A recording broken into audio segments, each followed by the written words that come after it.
माँ पार्वती का बाबा धन्यवाद करने लगे। धन्य धन्य गिरिराज कुमारी, तुम समान नहीं को उपकारी। आज जो उपकार आपने मेरे ऊपर किया, ये उपकार आज तक किसी ने नहीं किया।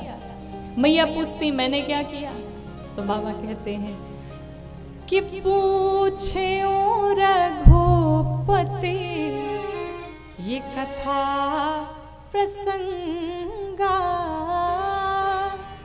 और कोई साधारण कथा नहीं, ये कथा कैसी, तो सकला लोक जग पावनी गंगा। समस्त विश्व का कल्याण कराने वाली राम कथा रूपी गंगा के प्रसंगों को आपने पूछा। हे देवी आप धन्य हैं। और ये कथा कहती है महाराज कि जीवन में आप कैसे भी अगर भगवान की कथा में आ जाएं, भगवान के चरण में पहुंच जाएं, भगवान की शरण में पहुंच जाएं, भगवान के सत्संग में पहुंच जाएं, और जिसके माध्यम से पहुंचे उस व्यक्ति को एक नहीं जीवन भर धन्यवाद करिएगा। कथा तो यहाँ तक कहती महाराज, किसी के सताने से, किसी के मारने से, किसी के पीटने से भी अगर आप कथा में पहुँच जाएं, भगवान की शरण में पहुँच जाएं, तो भी उसको धन्यवाद करिए कि अगर तुमने मुझे सताया नहीं होता तो मैं भगवान की कथा में नहीं पहुँचता। कई बार होता है ना, घर में जब क्लेश होता है तो लोग कहते हैं मैं तो साधु बन जाऊंगा। तो उस घर वालों को भी धन्यवाद करिए, अगर तुम लोगों ने परेशान नहीं किया होता तो मैं साधु नहीं बनता, मैं संत नहीं बनता। जिस प्रकार से हो धन्यवाद किया जाए, बारंबार धन्यवाद किया जाए। एक मंदिर में दो लोग बैठ के रो रहे थे, दो व्यक्ति बैठ के रो रहे थे। तो पुजारी जी ने पहले वाले से पूछा, कहा भाई साहब आप क्यों रो रहे हैं? तो पहले वाले ने कहा हम इसलिए रो रहे हैं कि हमारी पत्नी इतनी सुंदर मिली महाराज कि बहुत अच्छी है, बड़ी धार्मिक है, सत्संग से उसे बड़ा प्रेम है। और अगर मेरा कभी कथा में मन न भी लगे तो भी मेरा हाथ पकड़ के ले जाती और कहती चलो सत्संग में बैठो। अगर मैं दान नहीं भी करता तो भी बार बार कहती नहीं चलो दान कर लो, नहीं चलो पुण्य कर लो। भगवान ऐसी पत्नी सबको दे। और यही सोच सोच करके मैं भगवान को धन्यवाद कर रहा हूं कि कितनी सुंदर धर्म पत्नी मिली मुझे। अब दूसरे वाले से पूछा, भाई साहब आप क्यों रो रहे हैं? तो दूसरे वाले ने कहा मैं बताऊं? कहा बताओ। कहा मैं इसलिए रो रहा हूं कि मुझे इतनी कर्कशी पत्नी मिली है कि जैसे ही घर के भीतर जाओ झगड़ा करना शुरू कर देती महाराज, लड़ाई करना शुरू कर देती, घर में कलह क्लेश की रहती। लेकिन मैं धन्यवाद उस पत्नी का भी कर रहा हूँ, धन्यवाद मेरे भगवान का भी कर रहा हूँ कि अगर मुझे ऐसी पत्नी नहीं मिली होती तो मेरा मन भगवान में नहीं लगता।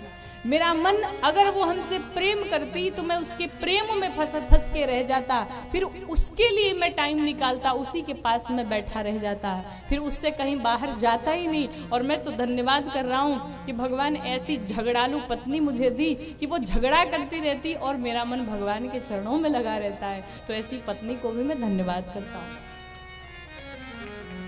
कहने का अर्थ है कि किसी भी माध्यम से पहुंचो, जिसके भी माध्यम से पहुंचो, किसी के सताने से, किसी के परेशान करने से, बस पहुंचने से मतलब है। भगवान के चरणों में जाकर के बैठ जाओ और चाहे जिसके माध्यम से बैठो। धन्यास्ते कृतनः पीबन्ति सततम श्री रामा नामामृतम। वो व्यक्ति धन्य है, वो जीव धन्य है जो ला करके भगवान के चरणों में किसी को जोड़ दे, भगवान की कथा से जोड़ दे, भगवान के सत्संग से जोड़ दे। और कहते हैं ना, एक पीढ़ी में अगर एक भक्त पैदा हो जाता है तो कहते हैं 21 पीढ़ियां तर जाती हैं। एक नहीं महाराज, 21 पीढ़ियां तर जाती हैं। 10 पीछे वाली पीढ़ी और 10 आगे वाली पीढ़ी, और एक वो पीढ़ी जिस पीढ़ी में वो भक्त रह रहा है। सिर्फ भगवान से जुड़ के रहा जाए महाराज, जीवन में कभी कोई कमी नहीं होगी।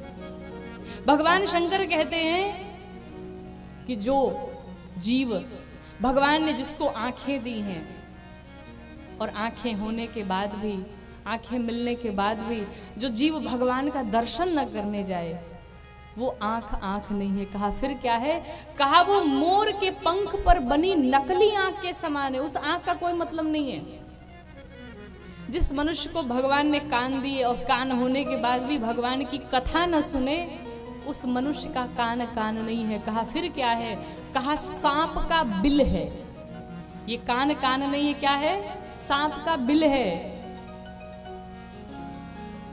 जो अपने श्रेष्ठ के चरणों में, जो ब्राह्मण के चरणों में, जो अपने गुरु के चरणों में, जो अपने माता पिता के चरणों में कभी सिर नहीं झुकाया, उसका सिर नहीं, कहा कड़वी लौका के समान है। जिन हाथों ने कभी दान नहीं किए, उन हाथों का कोई मतलब नहीं महाराज। और बुरा न मानिएगा, सब तो नहीं, लेकिन कुछ जगह ये स्थितियां होती है। भगवान के पास लोग दान देने आते ना, तो घर में जितना कबाड़ा हो लोग वही दान कर देते। जितना घर का कूड़ा करकट हो, ले चलो कथा में सब दान कर देंगे। और माताएं बुरा नहीं मानेंगी। हमने देखा है कथाओं में कि जिस दिन भगवान का विवाह हो तो माताएं साड़ी वाड़ी लेके आती है भगवान के विवाह में। तो घर की जो सबसे कबाड़ी साड़ी वही ले जाके भगवान को चढ़ा दो। कोई आपके घर में ब्राह्मण अनुष्ठान कराने आया ना, तो ब्राह्मण को लोग क्या समझते हैं? नौकर समझते हैं। ऑर्डर देंगे, अरे महाराज बहुत लेट से आ गए, इतना जल्द इतना विलंब कैसे कर दिया, टाइम से आना चाहिए था आपको। लेकिन एक बात ध्यान रखिएगा, अगर आप अपने घर का, अपने परिवार का कल्याण कराना चाहते हैं तो कभी किसी ब्राह्मण को नौकर ना समझा जाए। आप अगर उन्हें दक्षिणा देते हैं तो आप सिर्फ उन्हें दक्षिणा देते हैं अपने सेवा से, अपने भाव से, अपने प्रेम से। क्यों? क्योंकि एक एक मंत्र की अगर दक्षिणा ले ली जाए तो किसी के भीतर हिम्मत नहीं कि अपने पूरे कुल खानदान की संपत्ति भी बेच डाले तो भी एक ब्राह्मण के एक मंत्र की दक्षिणा नहीं दे सकते। और कोई भी ब्राह्मण, कोई भी आचार्य आपके घर में अगर आके अनुष्ठान करता है तो उसके ऊपर कभी दबदबा नहीं करना। वो प्रेम से, वो भाव से, जिस प्रकार से आपके घर में आकर के वो खुश होकर के अगर चला गया महाराज, तो आपके जीवन की सारी मनोकामनाएं पूर्ण हो जाएंगी।